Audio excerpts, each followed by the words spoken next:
কি বন্ধুরা, সকলে ভালো তো? আশা করছি সকলে খুব ভালো আছো। আজকের ভিডিওটা তোমাদেরকে সন্ধ্যে থেকে শুরু করলাম। কেমন হয়েছে অবশ্যই কমেন্টে জানিও। আজ আমাদের বাড়ির ছাদের রড বাঁধার ভিডিও নিয়ে চলে এলাম। হ্যাঁ, বাড়িটা আস্তে আস্তে তোমাদের সাথে অনেকটাই শেয়ার করেছি, আর আজ তার ঠিক শেষের মুহূর্ত। এই ভিডিওটা ছাদ ঢালাইয়ের দুদিন আগের ভিডিও। দেখতেই পাচ্ছ যেটুকু কাজ বাকি রয়েছে সেটুকুই করছে মিস্ত্রি দাদারা। এবং এটা কিন্তু তার পরের দিন বিকেলের দিকে। মেঘের অবস্থা খুবই খারাপ ছিল। আমাদের ইলেকট্রিক দাদারাও চলে এসেছে, তারা তাদের কাজ করছে এবং মিস্ত্রি দাদাদেরও যেসব কাজ বাকি রয়ে গিয়েছিলো সেগুলোই করছে। যেমন এই সিঁড়ি বাঁধাটা, এই সিঁড়ি বাঁধা রয়ে গিয়েছিলো, কিছু রডের কাজ রয়ে গিয়েছিলো, সেই সবই করছে।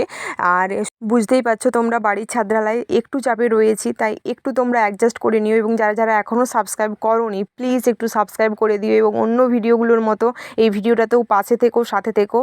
আর খুব তাড়াতাড়ি ছাদ ঢালাইয়ের ভিডিও আসতে চলেছে। তোমরা সকলে ভালো থেকো, সুস্থ থেকো। ধন্যবাদ, বাই।